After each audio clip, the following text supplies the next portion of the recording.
born, I promised myself that I'd prepare you for the world. Emmett Till, what a fine young man you're becoming. I'm heading back down to Mississippi next week. You're welcome to join us. Can I? You behave yourself. And don't worry, I'm gonna be just fine. And if I can find my cufflinks, I'm gonna look sharp doing it. One round-trip ticket to Winona, Mississippi.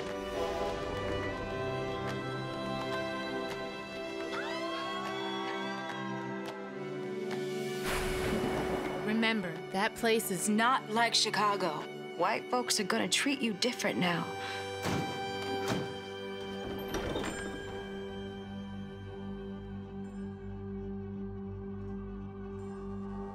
Goodbye! Boy, you crazy?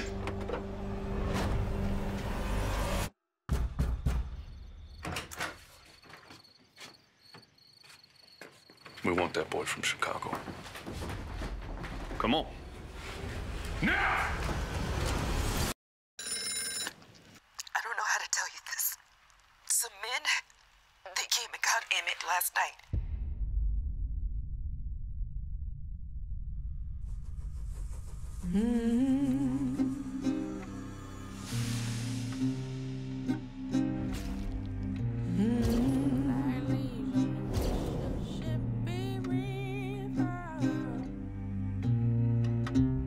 The whole city is praying for you and your boy. I want a public wake. Open casket. People need to know what they did. It's working. It's gonna be a triumph. They're threatening to kill her if she goes down there. I want to become that brave woman. One mother can make a difference. The death of my son has shown me that whatever happens to any of us, anywhere in the world, had better be the business of all of us.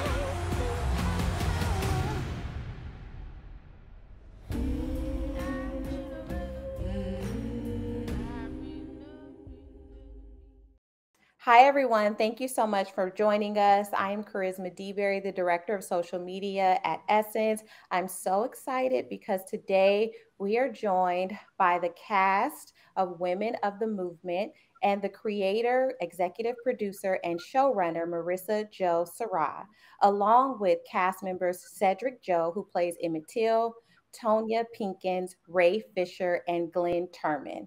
So welcome, everybody. Thank you. Thank you for having us. Thank you. Yes, I'm super excited. As I said, my family has been watching this show since it premiered, and it has been a highly talked about thing between our family and really emotional. So I'm really excited to discuss the show with everyone. We're excited to talk to you.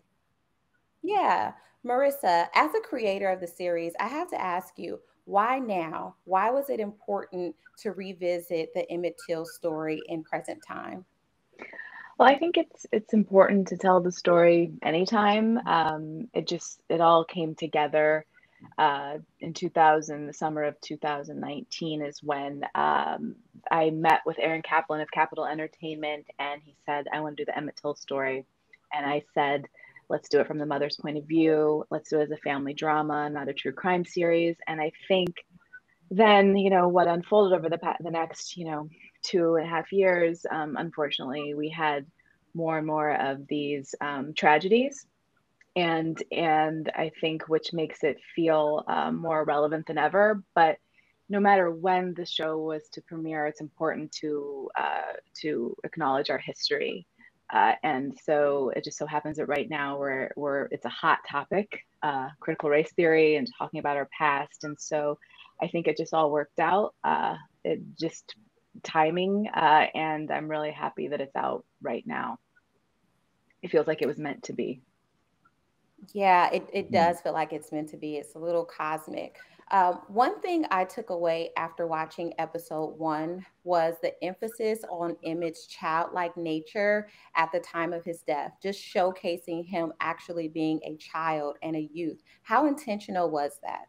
It was everything. It was the approach was to I wanted to make sure that we start the show with his birth so that we see life before we see the light that was extinguished from this little boy, and that we constantly tell the audience that he was only 14. He just turned 14 when he went to Mississippi. And over time, the story has been perverted. He was referred to as a man in the Look magazine article that was published back then that went all over the world, and they did an illustration of him as a man. And I wanted to make sure it was very clear that he was a little boy. He was a child on vacation, and they murdered him. A boy, not a man. So, Cedric, as a 16-year-old growing up in the time of Trayvon Martin, Ahmaud Arbery, and Mike Brown, is it shocking for you to see that these things have been going on for so long? This was 65 years ago, and still in your lifetime, we're having some of these vigilante justice situations. I wouldn't necessarily say it's shocking, more heartbreaking than anything. The fact that this has been happening for so long, that's why I think that it's great that we're able to get this film out now. And we want people to know that it was happening then and it's happening now, and it's something that needs to change. Absolutely. Ray, your character plays such a special role in both Mamie and Emmett's lives. Can you tell us a little bit about what makes those dynamics so interesting and beautiful to watch? I think the backstory between Mamie and Jean and Emmett and their whole relationship, even with Alma, Jean was very much a part of the family without actually being related by marriage or blood. Jean and Emmett's relationship, before Emmett passed away, Jean was kind of like his buddy, a pseudo father figure. And, he'd oftentimes send him on errands, give him little jobs here and there, go out and watch baseball games. And, a lot of it, I'm sure, was to get a bit closer to Mamie, right? Because he really had to work to get Mamie's affection. And he put the work in, he put the time in, and he was there for them during one of the most tragic times you could imagine for a person, and definitely proved that he was not some sort of fly-by-night lover boy, that he was looking to go ahead and dedicate himself to Mamie and into the family. That's one of the dynamics that I think is really special, because it's by today's standards, it's a non-traditional family unit, but there's no less love, there's no less joy, and there's no difference in the way that they would experience pain by quote unquote traditional standards.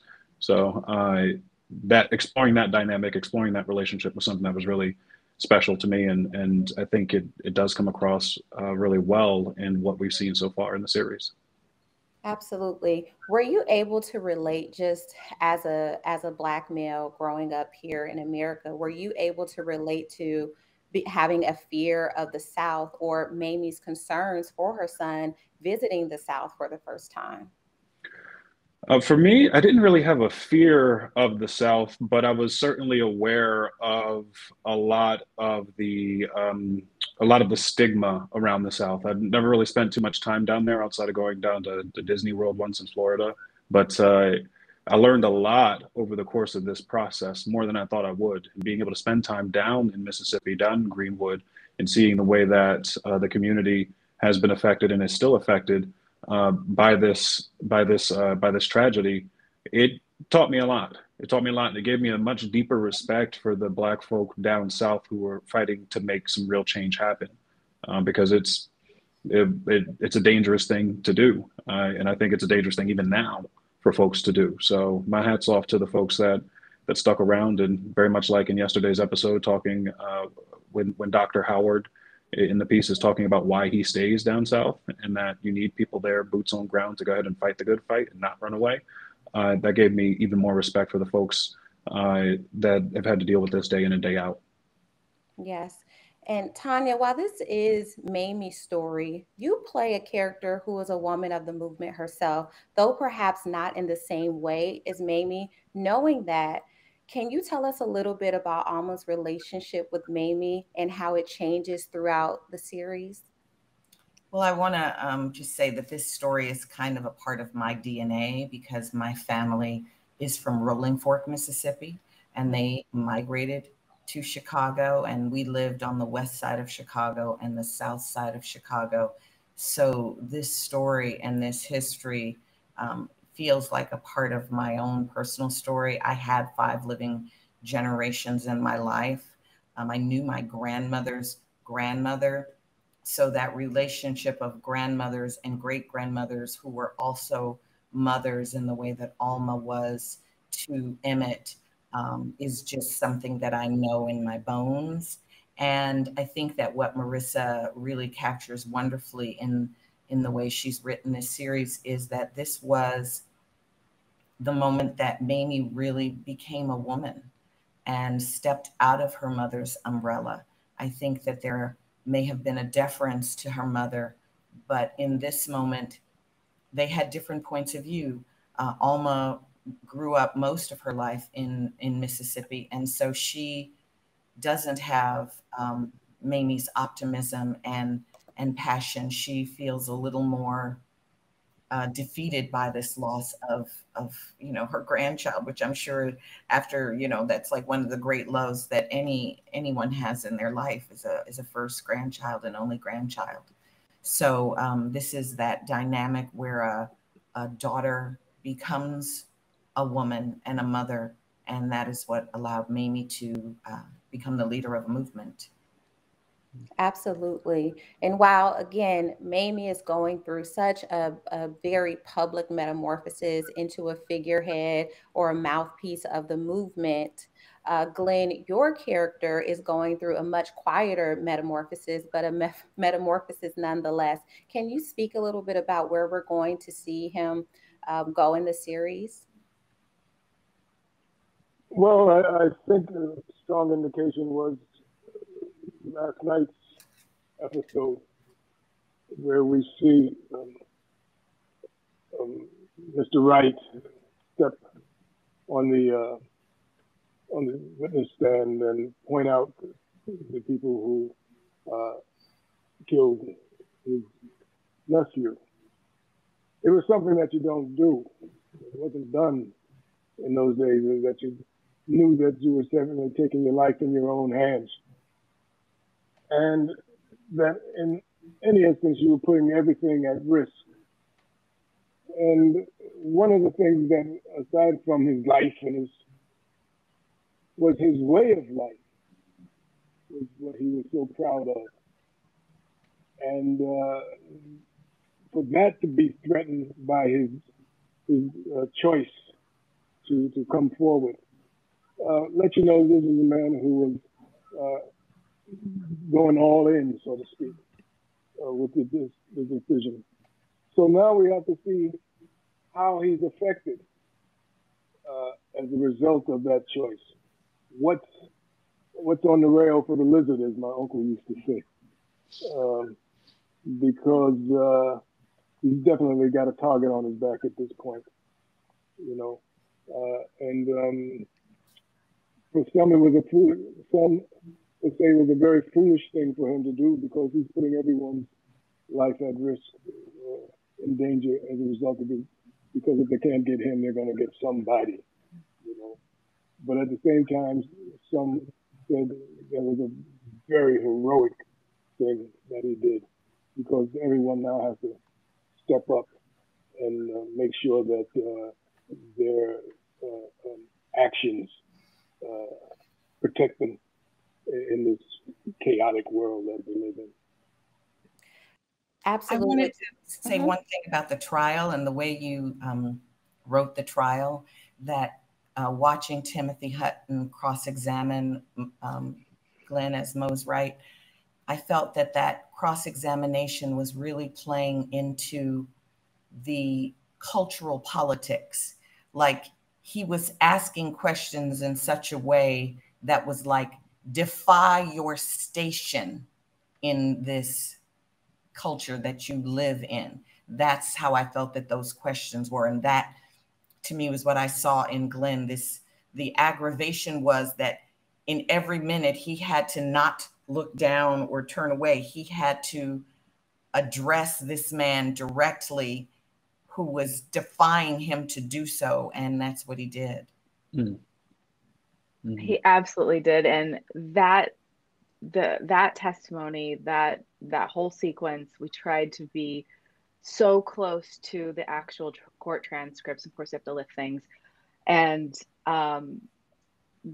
Glenn, that day on set, I was just so mesmerized and so grateful, because just being word perfect with that much dialogue, not even word perfect, performance perfect, energy perfect, aura perfect.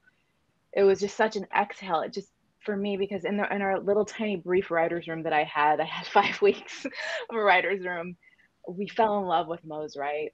We wanted him to be portrayed with dignity. We wanted him to be a hero. We believe he is a hero. The courage that it took, we wanted that to be so clear. And I'm just so grateful that that we had Glenn, that he agreed to do this, because it ended up better than I could have ever imagined. And it was, and the way Tanya described it. It was an absolute honor. I want you to know, I watched the scene last night. If there's something that I wanted to get right as an actor, it was that. That was something that I paid particular attention to, and because I took it as a great honor to represent that man at that moment in that particular scene, which was so courageous, which was the epitome of courage that he displayed, and boy, did I want to get that one right, And the nobility of it, which you contrast with the first scene where he has to go to the sheriff's office and sort of, do this code switching act, and then you see the true nobility of the man. Mm-hmm. Yes.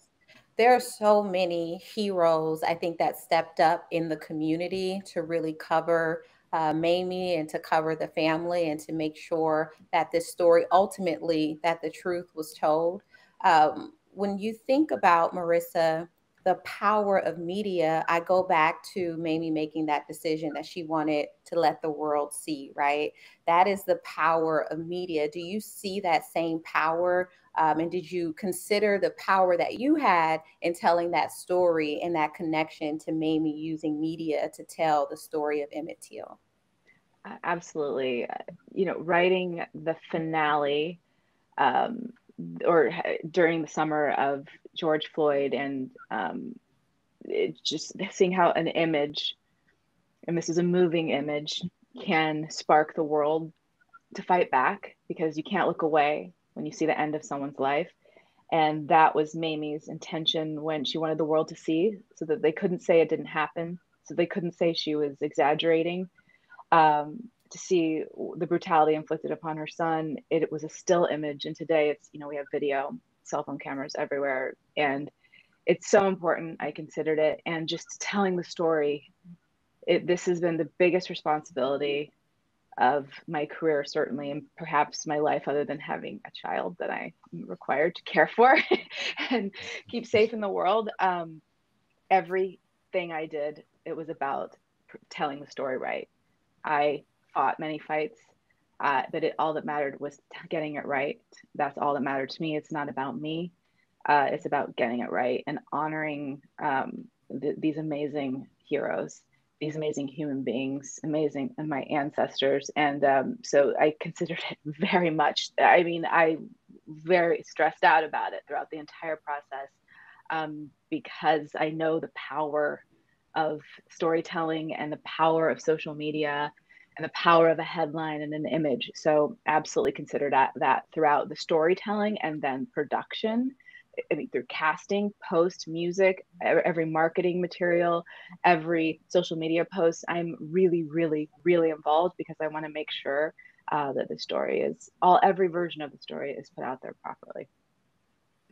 Absolutely. I think it's very clear that there was a lot of intention with this project on behalf of just everyone involved. The acting is phenomenal, the writing, the detail for those of us who know a lot about Black history, the detail and the closeness with what the actions that actually took place with what we're seeing on screen are phenomenal. So I want to say that. And I also wanted to just ask everyone, when did you learn about Emmett Till? For anyone who wants to share the moment that you actually learned of Emmett Till in your lifetime, not just the project, but actually learning of the story of Emmett Till, whether it was a classroom or a family member, and what you remember about that, for anyone who... I'll start. I learned this in a brief history of it in school. It was in a history book. It was maybe a quarter of a page, right? Half of a page about Emmett Till.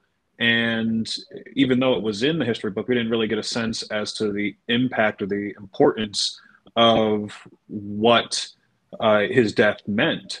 I remember seeing the picture that was definitely in the book and thinking, man, that's messed up. But I had no real frame of reference or context for what that was.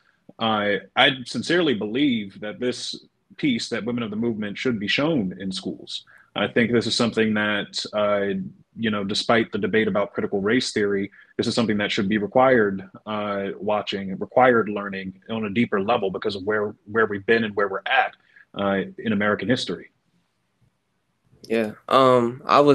I'm 16 years old now, but I was around 9 years old when I found out about the story, and I had found out from my grandmother.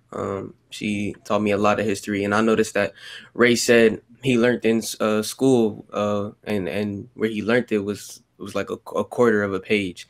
And I say all the time how stories like this aren't really taught.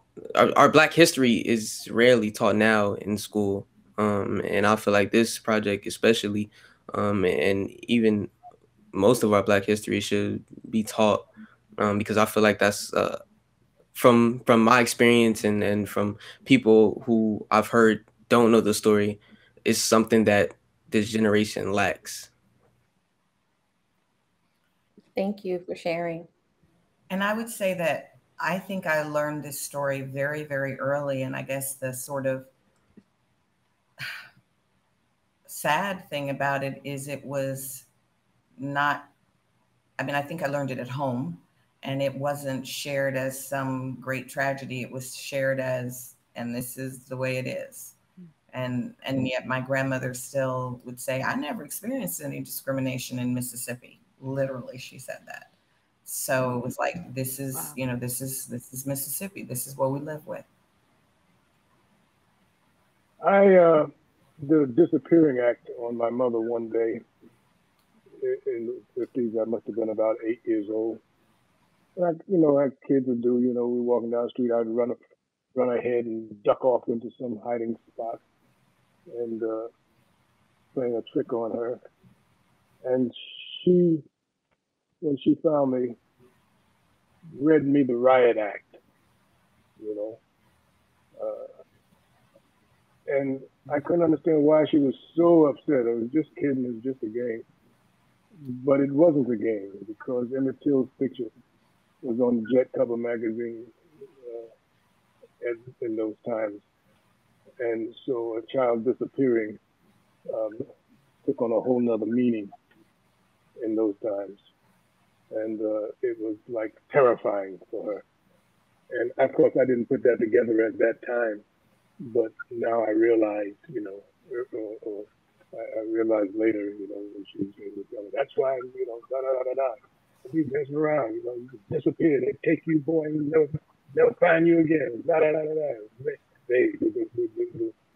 the great mysterious they, and so she was right, sometimes they're not right to play around. So that's why Black boys grow into men really quick, because there's things we have to decipher into our behavior and our expectations that take the childhood out of us. We're robbed of it. It's a terrible thing to rob it.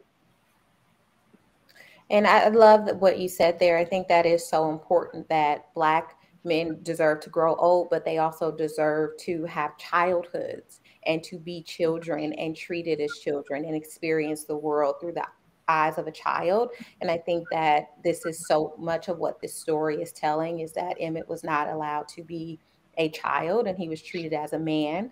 But also that his mother, even in her grief, right, she stepped up and showed so much strength and grace. How important is it for you, Marissa, for people to take away Mamie's story as much as Emmett's story, but Mamie's story?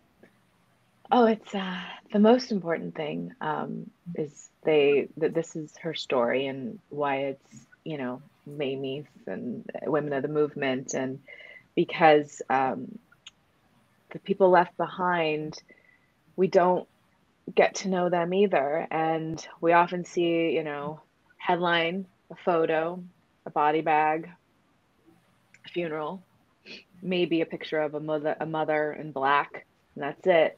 But I really wanted to explore, what is it like for a mother who's coming of age herself, like Tanya beautifully articulated. This is Mamie's coming of age too, because Alma was like a mother to Emmett. Emmett was like Mamie's brother. And she was coming of age. She was a soft-spoken woman, and she did the unthinkable. Her child was murdered. She found it within herself to find the courage to let him go on vacation when everything inside of her was saying, don't let him go. She wanted him to grow up. She wanted him to have that chance. She wanted him to have fun. And she did it, and the worst nightmare is realized.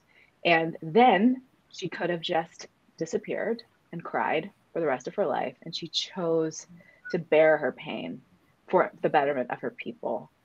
And that strength is something I don't know if I could do. And it's so important to see that a regular person, just like any of our viewers, could be that same person, that trailblazer, that we are stronger than we think.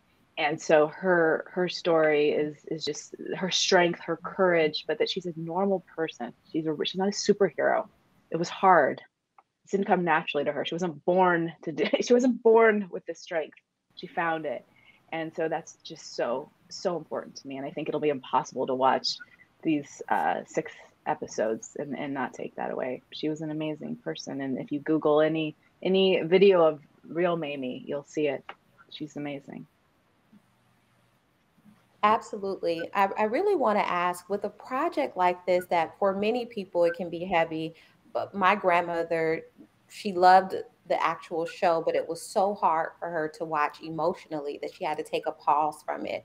For you all as the actors, do you feel the weight of that, of this history when you were, you know, on set? Even now, is it easy for you to watch it, or is it difficult for you as well?